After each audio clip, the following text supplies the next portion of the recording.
दोस्तों, सीरिया पश्चिम एशिया का एक ऐतिहासिक देश जो अपनी समृद्ध संस्कृति और सभ्यता के लिए जाना जाता था। लेकिन 2000 के दशक में यह देश अपनी पहचान खो चुका था। यहाँ लोकतंत्र की कमी और सरकार की कठोर नीतियां लोगों के दिलों में असंतोष पैदा कर चुकी थीं। 1990 के दशक से सीरिया पर राष्ट्रपति बशर अल असद की बाथ पार्टी का शासन था। असद परिवार करीब 40 सालों से सत्ता में था और लोकतंत्र की आवाज को चुप करा दिया गया था। लेकिन क्या इस चुप्पी ने सीरिया को शांत रखा, या फिर यह चुप्पी एक तूफान की ओर इशारा कर रही थी? फिर टाइम आता है 2011 का, और दोस्तों, कभी-कभी एक छोटी सी चिंगारी बड़ा इतिहास लिख देती है। 2011 में सीरिया की एक स्कूल की दीवार पर लिखे गए कुछ शब्द, इन शब्दों ने सिर्फ दीवार नहीं, पूरे देश की तकदीर बदल कर रख दी। आज हम आपको उस घटना की कहानी सुनाने जा रहे हैं जिसने एक शांत देश को जंग के मैदान में बदल दिया। आइए महसूस करें उस दर्द को जो एक क्रांति की वजह बना। इस क्रांति की शुरुआत एक साधारण स्कूल में हुई। डारा नाम का एक शहर, जहां एक स्कूल की दीवार पर कुछ बच्चों ने विरोधी नारे लिख दिए। असद, अब तुम्हारी बारी आ गई है। यह नारा अरब स्प्रिंग से प्रेरित होकर लिखा गया था, लेकिन इन मासूम बच्चों की हरकत को सरकार ने हल्के में नहीं लिया और इन नारे लिखने वाले बच्चों को सरकार ने गिरफ्तार कर लिया।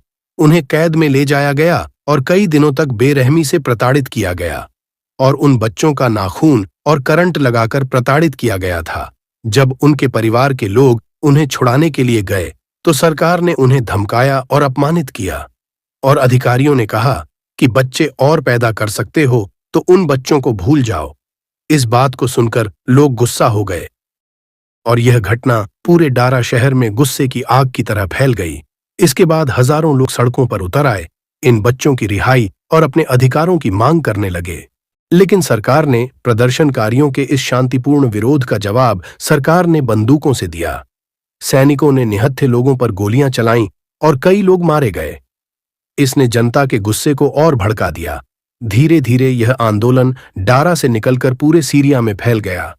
जैसे ही पूरे सीरिया में आंदोलन होने लगा तो सरकार को 45 दिन बाद सभी बच्चों को छोड़ना पड़ा। बच्चे जैसे ही बाहर आए तो बच्चों का हालात बिल्कुल खराब था। बच्चों ने बताया कि हमारे साथ बहुत ही ज्यादा जुल्म ज्यादती हुआ।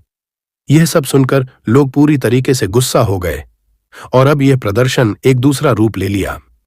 शुरुआत में यह आंदोलन लोकतंत्र और आजादी के लिए था, लेकिन जैसे जैसे समय बीता यह गृह युद्ध में बदल गया। सीरिया की सरकार ने अपने ही नागरिकों पर हमले किए।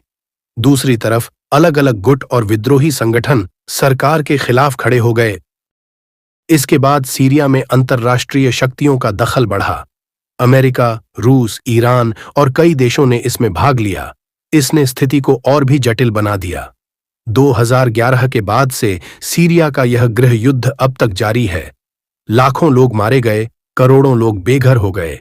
सीरिया की ऐतिहासिक विरासत भी नष्ट हो गई। इस सब की शुरुआत एक स्कूल की दीवार से हुई थी, लेकिन इसका असर आज पूरी दुनिया देख रही है।